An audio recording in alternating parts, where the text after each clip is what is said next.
Yo les gars, j'espère que vous allez bien. Bienvenue dans cette nouvelle vidéo. Aujourd'hui, vous l'avez vu dans le titre, on va parler un petit peu des routines. Donc si tu cherches à optimiser ta performance, tu es sur la bonne vidéo. Parce qu'à la fin, je vais te donner les 4 étapes que tu dois absolument suivre pour mettre en place une routine et pour qu'elle soit efficace dans ta performance. Si tu t'entraînes et que tu as déjà une planification d'entraînement faite par ton entraîneur, il y a de fortes chances que ton objectif ultime, c'est d'atteindre la plus haute performance possible. Après, si tu n'as pas forcément une planification, bon, ton objectif, c'est pas forcément d'atteindre la plus haute performance possible. Et dans ce cas-là, cette vidéo va quand même te servir parce que mettre en place une routine, c'est hyper important pour optimiser ta performance et pas perdre de temps à l'entraînement. Bon, tu sais que peu importe le sport qu'on pratique et peu importe le niveau auquel on le pratique, il y a énormément de paramètres à respecter pour atteindre une certaine performance. Bien sûr, la performance, elle peut être propre à soi ou alors elle peut être propre à une compétition en particulier. Et dans tout ça, l'entraînement, il te permet d'améliorer certains paramètres pour augmenter ta performance et de réduire certaines incertitudes dans ta performance. Mais peu importe le temps qu'on s'entraîne, en fait, il y aura toujours des incertitudes. Et c'est à ça que ça sert les routines, à réduire au maximum les incertitudes. En soi, les routines, ça te donne un contrôle supplémentaire sur la situation. D'ailleurs, ça m'intéresse de savoir si toi, en commentaire, tu as déjà des petites habitudes, des choses que tu fais tout le temps ou des choses qui sont récurrentes. Et d'ailleurs, que ça soit en commentaire ou alors sur une feuille blanche, c'est super important de savoir exactement ce que tu fais déjà. Comme ça, on peut partir de cette base pour créer une vraie routine de performance. Et une fois que tu sais ce que tu fais, c'est super important que tu détermines si ce que tu fais inconsciemment ou consciemment, c'est positif ou au contraire c'est négatif pour ta performance. Et pour avoir un avis totalement objectif, parce que bon, l'objectivité personnelle, ça n'existe pas, essaye de demander à plusieurs personnes. Je t'invite à me demander tout simplement sur Instagram si jamais tu as envie d'avoir mon avis. Mais n'hésite pas à demander à des personnes qui sont proches de toi, comme les personnes qui s'entraînent avec toi ou alors ton entraîneur. Mais le plus important, c'est de ne pas rester seul parce que seul, tu pourras jamais vraiment avoir la réponse. Est-ce que c'est positif ou est-ce que c'est négatif? Une fois que tu connais tes habitudes et les conséquences qu'elles ont sur ton entraînement et ta performance, il va falloir que tu analyses ta performance. Encore une fois, n'hésite pas à prendre ton temps et à demander à des personnes autour de toi. Quand je dis analyser ta performance, c'est pas juste l'analyser purement et simplement. L'objectif, c'est que tu comprennes ta performance actuelle pour placer une routine qui va améliorer instantanément ta performance. En fait, cette analyse, elle va te permettre de comprendre où est-ce que tu es bon dans ta performance et où est-ce que tu n'es pas bon. Et une fois que tu auras déterminé où est-ce que tu es bon et où est-ce que tu n'es pas bon, en fait, tu vas pouvoir cibler les moments où tu es un peu moins fort, où tu as des moments de faiblesse, des moments de stress, des choses comme ça, pour placer une petite routine. Comme ça, elle va te permettre de te remettre entre guillemets dans le droit chemin et augmenter ton efficacité pendant ce moment de faiblesse. Mais avant que je t'explique les 4 étapes que tu dois faire pour mettre en place une routine, il faut que tu saches que l'outil des routines en prépa mentale, c'est l'un des outils les plus efficaces et les plus utilisés parce qu'il touche à plusieurs domaines comme la concentration, la gestion du stress, etc. Et c'est pour ça que si tu regardes cette vidéo aujourd'hui, je pense que s'il n'y a qu'un seul outil de la prépa mentale que tu dois utiliser, c'est bien les routines. Donc n'hésite pas à enregistrer ou mettre en favori cette vidéo ou quitte à la regarder une deuxième fois, prendre des notes les gars, posez vos questions en commentaire. Faites tout ce qui est en votre pouvoir pour prendre en note ce que je dis dans cette vidéo parce que ça peut vraiment changer votre performance. Mais avant de passer aux 4 étapes, n'oublie pas de t'abonner si ce genre de vidéo te plaît. N'hésite pas à activer la cloche, lâcher ton like, dire en commentaire ce que tu en penses, etc., etc.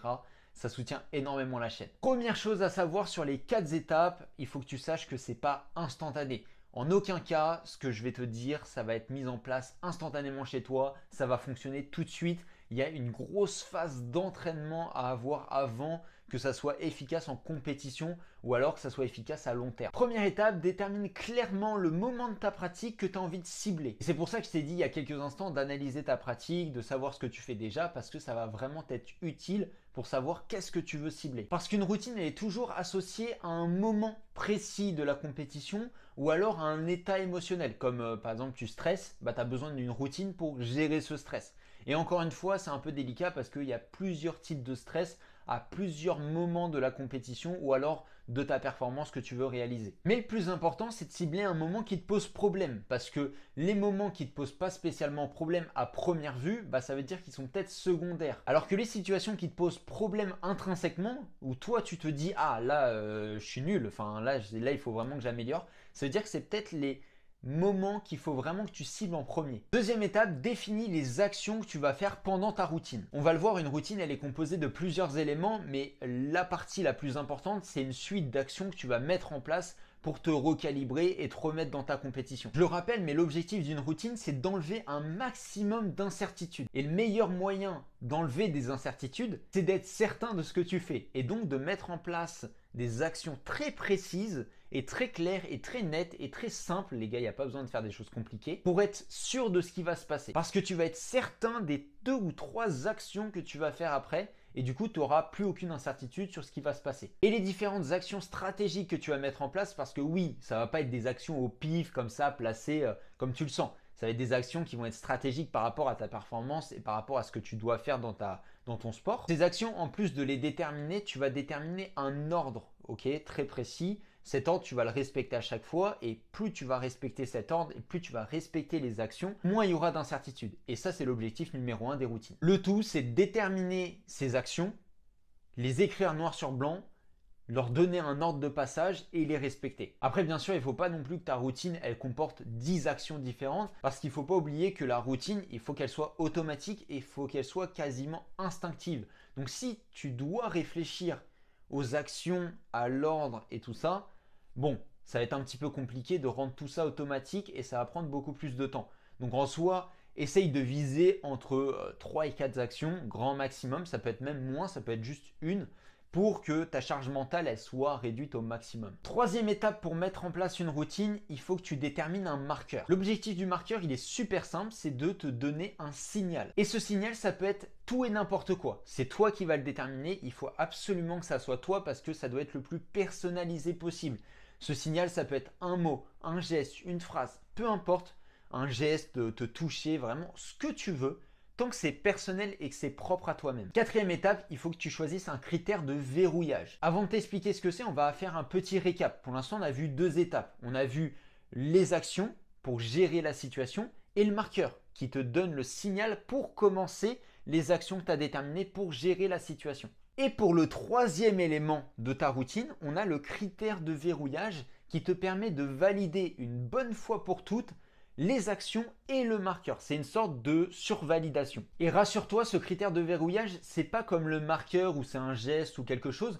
Le critère de verrouillage, c'est plus une validation consciente. Dans ton cerveau, c'est plutôt une sorte de discours interne que tu vas mettre en place pour te dire « Ok, je dois faire ça, je dois faire ça. » Je les enchaîne le plus vite possible. En soi, pour le critère de verrouillage, tu n'as pas vraiment quelque chose à faire. C'est juste, en gros, tu te rappelles que ton marqueur, c'est ça. Tu te rappelles que tes actions, tu dois faire ça, ça, ça dans tel ordre. Et dès que tu as validé ça consciemment dans ton cerveau, en discours interne, bien sûr, tu peux le faire à haute voix si tu veux, mais la plupart du temps, c'est du discours interne. J'ai fait des vidéos sur le discours interne, n'hésite pas, je te les mettrai en fiche ou dans la bio directement, si jamais. Donc, dès que tu l'as fait, en fait, c'est une sorte de mise en condition. Hop, je dois faire ça. Je le fais, point à la ligne, je les enchaîne le plus vite possible pour me remettre dans ma compétition, pour me remettre dans ma performance. Et l'objectif principal de ce critère de verrouillage, c'est d'éviter le maximum de latence entre ton marqueur et tes actions que tu as déterminées pour améliorer ta situation. J'espère que cette vidéo vous aura plu. J'ai essayé de faire au plus simple. Si vous avez des questions, bien sûr, je répondrai avec grand plaisir en commentaire. N'hésitez pas à lâcher votre petit like si vous avez kiffé, à vous abonner, à activer la cloche comme d'habitude. J'essaye de sortir 2 vidéos par semaine, donc n'hésitez pas, il y a des entraînements, on parle de prépa mentale comme cette vidéo. N'hésitez pas, ça fait extrêmement plaisir et nous on se retrouve vendredi prochain les gars. Ciao, ciao.